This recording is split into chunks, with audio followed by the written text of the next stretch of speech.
A continuar con esta programación y vamos a darle la bienvenida a nuestra siguiente invitada, la congresista Diana González. ¿Cómo está, congresista? Muchas gracias por estar con nosotros. A ustedes por el espacio.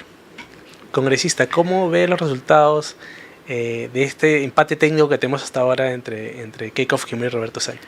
Como todos, creo, ¿no? Con mucha cautela de que, bueno, ahora es el trabajo fundamental de los personeros que puedan cuidar el voto de cada uno de nosotros, de todos los ciudadanos que han ido a emitir su voluntad el día de hoy. Creo que también se debe destacar el 40% en la región de Arequipa. ¿Qué es su región? En mi región Arequipa, por supuesto. Y creo que es un poco también del pronunciamiento último que hizo el señor Jorge Nieto, el rayo en Arequipa en la primera vuelta.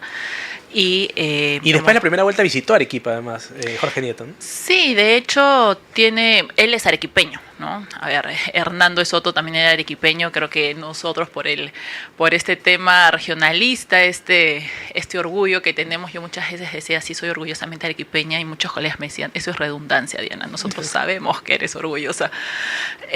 Pero creo que es un factor adicional en mi región. Como les digo, en el caso de Arequipa es difícil que un mismo partido ponga ahora 2 diputados o antes 2 congresistas. Lo ha hecho ahora Jorge Nieto con 2 diputados, ¿no? En Arequipa, al menos en el flash de boca de urna, es la región del sur donde Roberto Sánchez le saca menos distancia a Keiko Fujimori.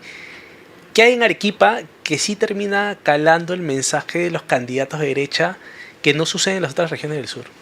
Bueno, pero también se debe decir que lo que ha sucedido en esta segunda vuelta ahora en Arequipa no se ve desde hace muchísimos años. No ha pasado en la elección pasada, en las dos últimas recientes por lo menos. Entonces creo que sí ha habido un mensaje diferente durante la semana, porque, a ver, creo que, si no me equivoco, entre martes y miércoles había un resultado entre ambos candidatos mucho más ajustados. De repente él un poquito más arriba incluso, y es por ahí que se da esta entrevista, precisamente para ese grupo, digamos, indecisos o en el medio, tratando de buscar alguna explicación para tomar una decisión.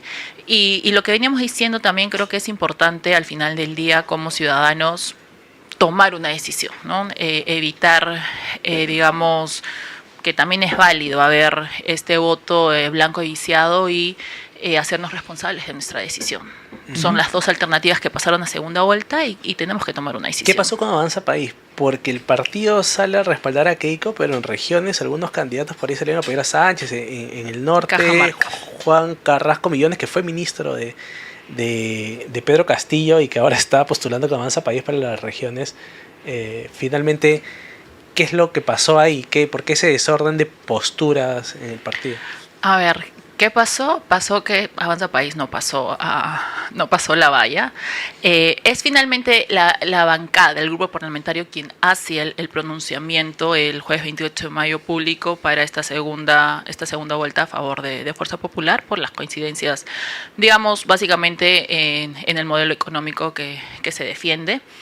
Y anteriormente el partido había hecho un pronunciamiento, digamos, en otra línea, o dando libertad a los militantes para esta segunda vuelta. Como te digo, nosotros como bancada tomamos la decisión de hacer este pronunciamiento como grupo parlamentario a favor de. Y bueno, finalmente hemos visto, digamos, estas diferencias en algunas regiones. Congresista, ¿usted se va a quedar trabajando en política?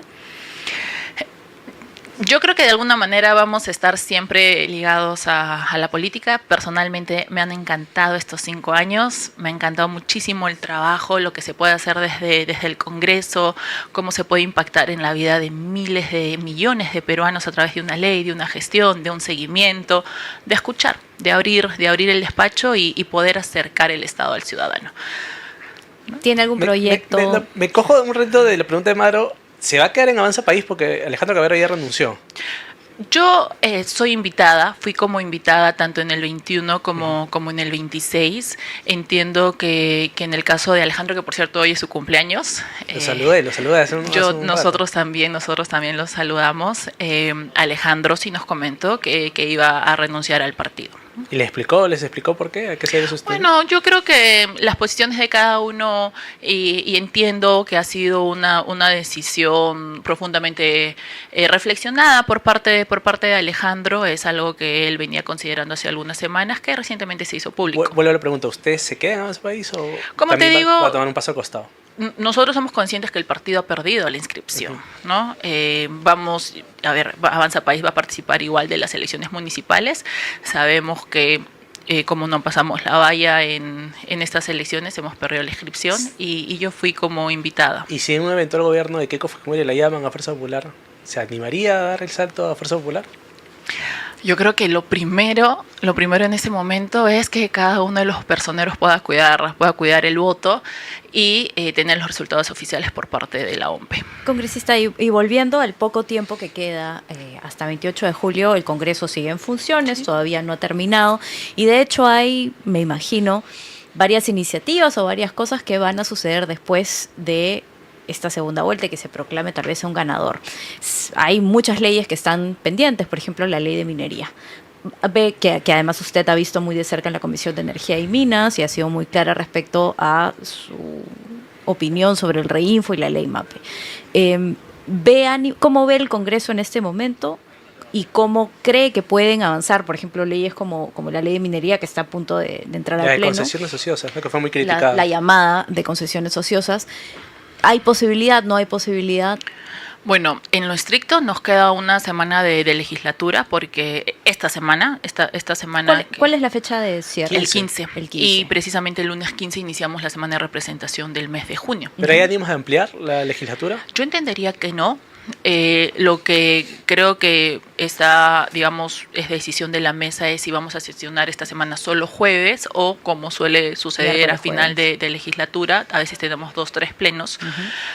Por los proyectos que están pendientes. Ahora, este proyecto en específico sobre la Ley General de Minería, donde se modifica el tema de las concesiones, yo entiendo que todavía no está en el orden del día. Eso tiene que ingresar al orden del día y luego algún vocero, que me imagino que será los amigos de los pequeños mineros, como Roberto Sánchez y Cutipa, pedirían su priorización, pero todavía no está en el orden del día, ¿no? Entonces tiene que pasar todavía al orden del día, de ahí priorizarlo para que pase a la agenda y que se someta a debate, ¿no? Pero había intención de Juntos por el Perú, que preside la Comisión de Energía y Minas, de empujar para que esto se vea en el Pleno. Sí, definitivamente.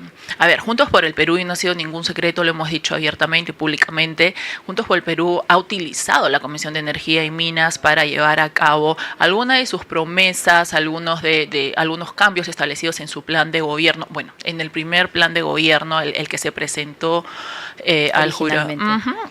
Y es lo que ha venido haciendo a través de una fórmula muy buena, porque es finalmente Roberto Sánchez como autor quien presenta la iniciativa legislativa y Cutipa quien dictamina. Entonces, si a Sánchez no le gustaba algún dictamen de Cutipa, hacía uso de la palabra, solicitaba algunos cambios y Cutipa no tenía mejor idea que someter a voto la última redacción, el último texto, como con esta frase típica, con cargo a redacción. Entonces nosotros, como miembros de la comisión, nunca teníamos el texto final que se iba a votar, y eso a mí me parecía gravísimo porque finalmente han hecho lo que han querido con la comisión. ¿Cómo es el futuro del Reinfo? ¿Cree que el nuevo Congreso bicameral van a insistir con una ampliación más? Porque el plazo, entiendo, vence a fin de año.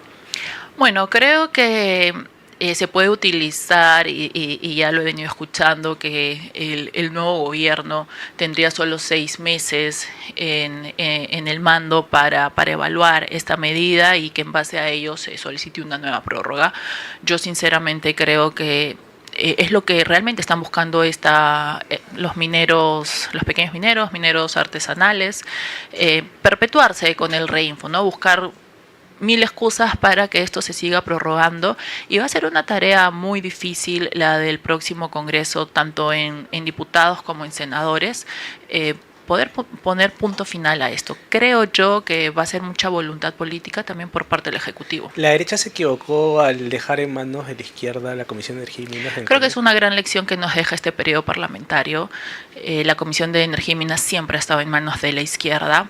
Creo que es una comisión que se debe priorizar y a ver, claro, se habla de derecha e izquierda y que la derecha en algún momento pudo tener esta comisión, de hecho yo lo solicité públicamente, pero la nueva conformación de diputados es diferente, ¿no? O sea, ya digamos que la mayoría que podía haber llegado a tener la derecha en algún momento, que tampoco era derecha, porque por eso en algún momento también ingresa Valdemar Cerrón a la mesa directiva para intentar sumar esos votos y no perder la presidencia del Congreso, ya no es la misma distribución para la Cámara de Diputados. ¿Cómo va la nueva correlación de fuerzas en el Congreso bicameral? Bueno, el Senado vemos que es 30-30 y después de los endoses públicos, por ejemplo, por parte de Ahora Nación, de Obras para Roberto Sánchez, vemos que ahí suma un número interesante de izquierda y es finalmente la banca de Jorge Nieto quien va a inclinar la balanza para uno o para otro lado, pero ya no existe esa mayoría en la Cámara de Diputados y a ver, hemos visto en este quinquenio cómo hemos ingresado 9 bancadas, al final ha habido 13, yo ya no sé si hay más de 13, y como bancadas que ingresaron en el 2021 de inmediato fueron perdiendo algunos congresistas, entonces nada realmente nos asegura que estos números se vayan a mantener hasta el final del periodo. Retomando un poco lo que queda en esta semana además de la ley de minería, ¿hay alguna otra ley que le preocupe de manera personal?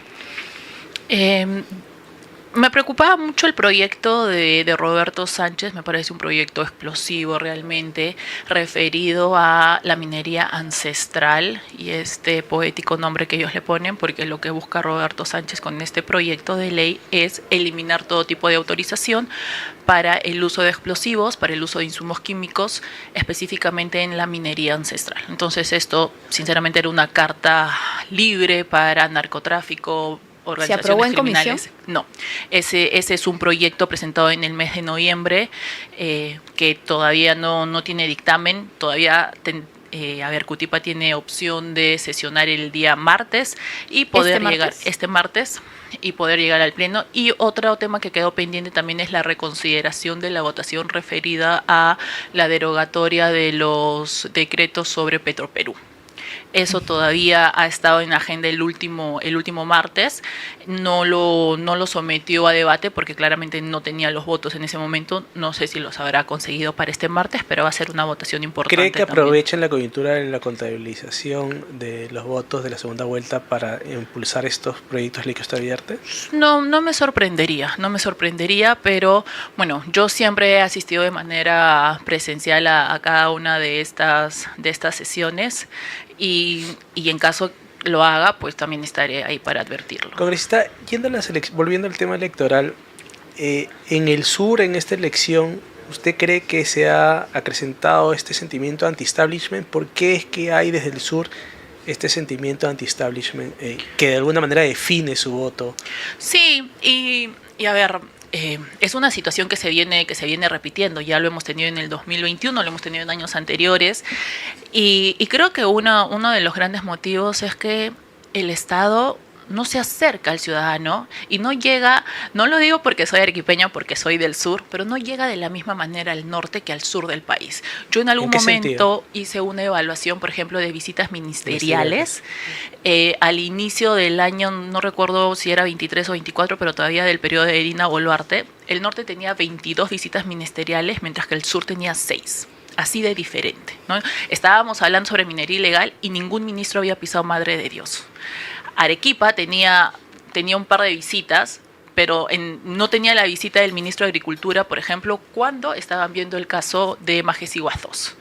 Moquegua no tenía visitas, Tacna por ahí tuvo un par, pero era así de diferente la atención al sur y la atención al norte. Yo me acuerdo que iba a algunos, por ejemplo, he ido a ver algunos casos de salud, de educación, y me decían, sí, congresista, mire, ya estamos inaugurando estos 2 hospitales. ¿Dónde? Piura y Trujillo. Y el de Arequipa, y estamos hablando que Arequipa como región atiende a los pacientes, por ejemplo, oncológicos de toda la macrorregión sur, ¿no? O creo que eso, más allá de una narrativa, es un hecho concreto.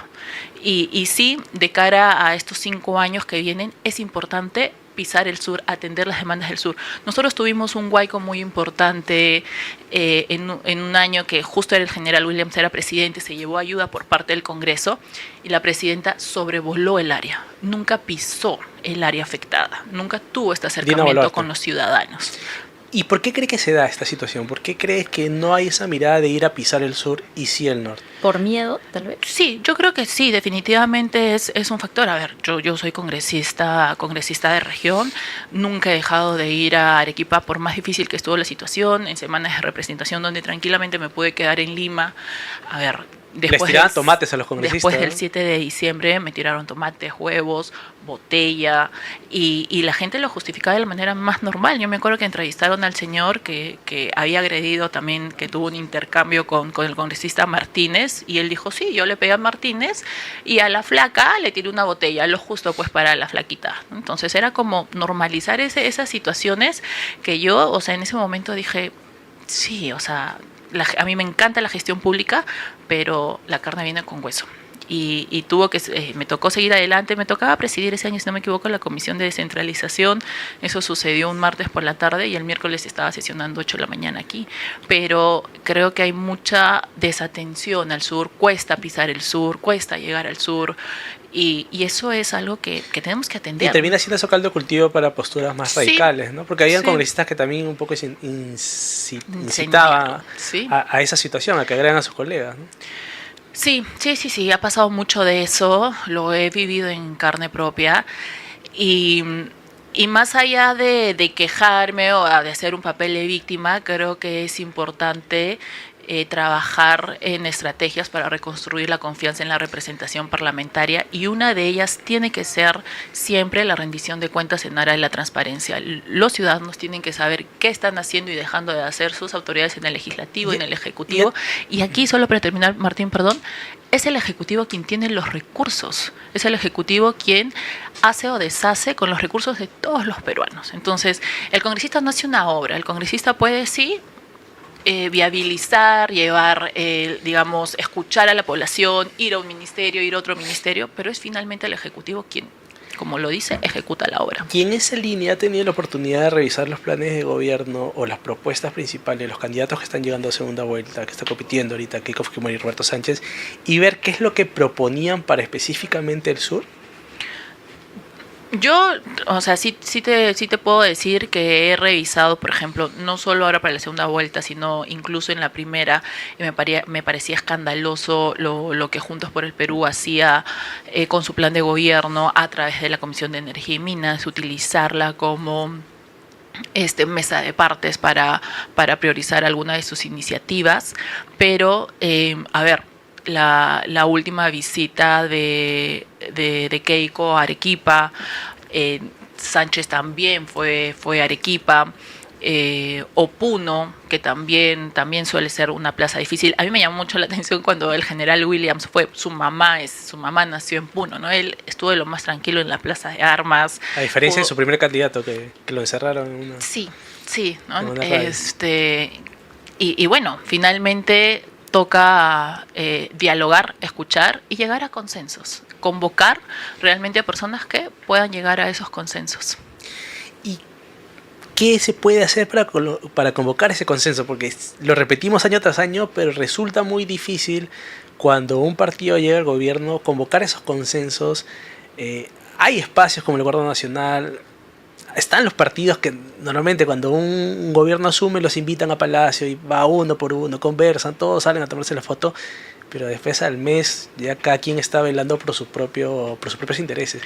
¿Qué falta para convocar ese consenso, sobre todo en el sur, ¿no? Que es una zona que podría traer algunas complicaciones después de resultados electorales de acuerdo a quién gane y cómo se enarbolen las banderas y los discursos políticos del perdedor, sobre todo, ¿no? Y hay un asterisco también, y es que es evidente que son relaciones también transaccionales entre las bancadas y es bueno, yo hago esto y tú haces lo otro. Llegar a consensos, no en el sentido negativo de la palabra, significa también negociar.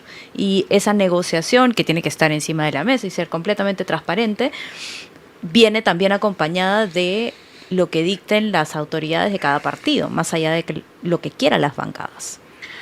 Sí, y creo que precisamente uno de los objetivos de que los candidatos presidenciales puedan postular al Senado era precisamente eso, ¿no? Que la cabeza esté presente en la Cámara de Senadores, atenta a lo que viene sucediendo en cada comisión, en cada sesión del Pleno, porque no es lo mismo que te cuenten lo que sucedió en una determinada votación o en un determinado debate a estar presente. Por supuesto que era facultativo, no obligatorio, pero también es un poco de no desentenderse de la democracia de cada 5 años, ¿no? La democracia, creo yo, no puede ser entendida como un voto cada 5 años o una elección cada 5 años en el que aparecen algunas figuras y luego no sabemos nada de ellos y vuelven a aparecer en la próxima elección del 2031. Creo que es importante también, si se quiere hacer una política seria, decente, poder saber cuál es la perspectiva de estos candidatos, de que realmente se involucren en política, porque, a ver, a mí, por ejemplo,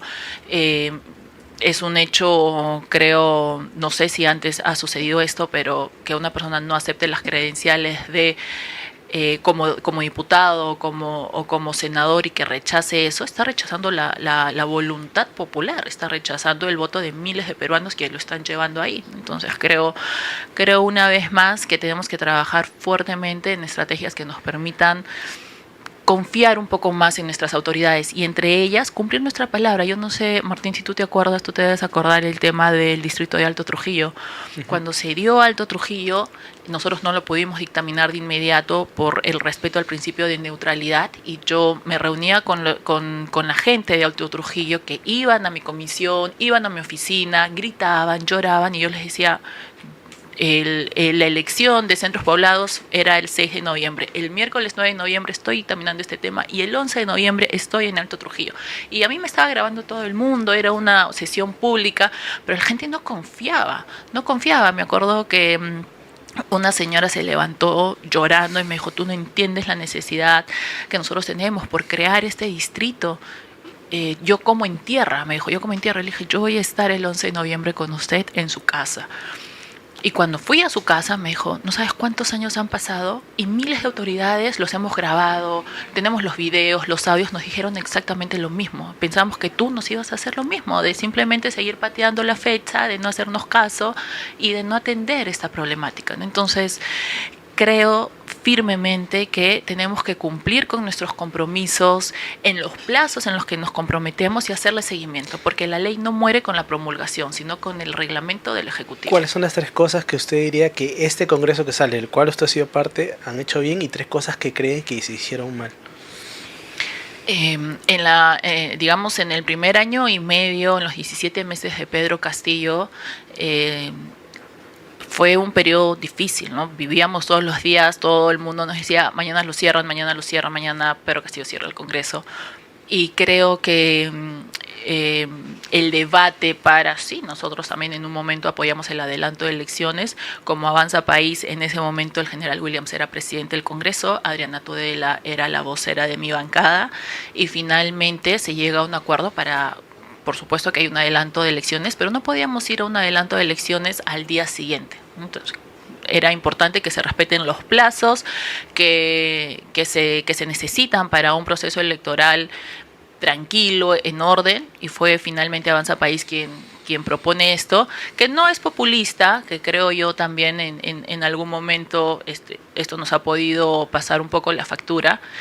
Y bueno, creo que esa lucha fue una lucha muy importante por la democracia del país. Hoy no se entiende, pero en esos 90 minutos que Pedro Castillo da el mensaje y que no sabíamos qué iba a pasar, porque la policía y las Fuerzas Armadas se pronunciaron a la hora y media después del mensaje, realmente no sabíamos qué iba a pasar. Hemos estado a un paso de ser Venezuela, o gracias a que las fuerzas policiales y armadas se pronunciaron en respeto a la Constitución. Y creo yo también un factor determinante fue que ahí estaba el general Williams, tenía el contacto directo con cada una de las fuerzas y un respeto, porque a ver, para el general Williams siempre hay un respeto y siempre es el nombre que suena cuando hay alguna crisis, ¿no?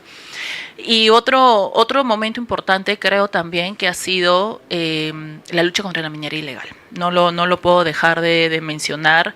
Fue una lucha mínima, ¿no? La mayoría más bien jugó a favor de la minería. Y por eso te digo que son dos luchas que, a ver, desde mi bancada se dieron fuertemente, pero no populistas, ¿no? Creo que es fácil caer en el populismo, es fácil aprobar. Por ejemplo, nosotros hemos sido la bancada que se oponía a la creación de universidades. Eso es cero populista y al final del día es un poco jugar con la expectativa de la población, porque las 20 bancadas que ha creado Montalvo Cubas de Perú Libre, las 20 universidades no se van a construir, no se van a dar. Mucha gente está esperando su universidad creyendo que a través de esta ley el Ejecutivo va finalmente a construir las universidades y eso no es así. Entonces, no se puede jugar con la expectativa de la población. Y las tres autocríticas que tiene sobre este periodo legislativo que se va, el unicameral. Sí, yo creo que, digamos, el manejo de la Comisión de Ética deja un sinsabor en la población. Yo también o torongo, no como torongo. Y una vez más, nosotros como Avanza País siempre apoyamos los informes de ética y todas las acusaciones constitucionales, pero el hecho de que la población no vea una sanción frente a una falta que en muchos casos fue los evidente, muchasueldos, ¿no? Por ejemplo, los niños, los muchasueldos. Ni uno, ¿no? Ni uno tuvo sanción. Bueno, María Cordero Yontay, que fue suspendida. Pero porque su partido ayudó le soltó la mano. Digamos que yo diría que su partido ayudó a que se vea una sanción ejecutiva en todo caso, pero creo que eso deja un sinsabor en la población. La población quiere ver que al corrupto se le sancione y que no se le salve la vida bajo este lema de con todas las evidencias además a la vista. Sí, ¿no? sí. Creo que eso ha sido un punto negativo para el Congreso como institución, porque a ver, finalmente son 130 personas que pasan, algunos que van a repetir en este siguiente periodo, pero creo que al final del día tenemos que trabajar para fortalecer nuestras instituciones independientemente de los nombres personales, ¿no? ¿Cuál es el balance que usted tiene de la derecha? ¿Cómo acaba la derecha este proceso electoral, esta segunda vuelta? Bueno, vamos a esperar los resultados oficiales, pero en líneas generales creo que por ejemplo, este saludo, este último en 12, se pudo hacer hace mucho tiempo. Creo que también es bueno reconocer los errores. Uno no puede gobernar de pronto diciendo algo para las cámaras o cambiando el discurso porque es campaña y luego tratando de corregir las cosas a través de un comunicado. Creo que los peruanos no merecemos ese tipo de gobierno. Y creo también que como derecha tenemos que asumir cosas de manera mucho más tajante, independientemente si estamos o no en campaña, ¿no? Por ejemplo, lo que te decía sobre la minería ilegal ha sido a veces en la Comisión de Energía y Minas, yo lo único que esperaba es que un colega me acompañe, que un colega esté a mi costado, no escuchar a Bellido, no escuchar a Elizabeth Medina como no había respeto en lo absoluto, porque a ver, podemos pasar diferente, pero yo no te voy a decir abiertamente, yo no te voy a respetar a ti, o tú haces esto, tú haces el otro, cuando creo que en líneas generales lo mínimo que necesitamos es respeto para llevar a cabo una sesión. Eso creo, como tú decías al inicio, la Comisión de Energía y Minas ha tomado relevancia en los últimos años y creo que debe ser considerada así como se cuida la Comisión de Constitución, como se cuida la Comisión de Economía, también tener el mismo cuidado con la Comisión de Energía y Minas, saber en qué manos va a caer, porque gran movimiento de nuestra economía es a través de la minería. Y congresista, ya para terminar esta entrevista, ¿cuál cree que es el mayor reto del nuevo Congreso bicameral? Bueno, a ver, el primer reto creo que va a ser regresar a estas dos cámaras, regresar un poco al funcionamiento de estas dos cámaras, cómo es que una cámara tiene iniciativa legislativa, la otra no, pero un determinado proyecto puede ser aprobado en la Cámara de Diputados y ser cambiado totalmente en la Cámara de Senadores. A ver, siempre hay una curva de aprendizaje para todo funcionario público que ingresa a una institución por primera vez. son muy pocos los que repiten. A ver, digamos que la tasa de reelección siempre ha sido baja, pero igual va a ser una curva de aprendizaje porque nos encontramos frente a dos cámaras que no existían desde el 92. Congresista, muchísimas gracias por estar acá con nosotros en TQH. Tenemos que hablar en esta jornada larga que tenemos de segunda vuelta. Muchas gracias, congresista, y hasta la próxima. Muchas gracias a ustedes siempre.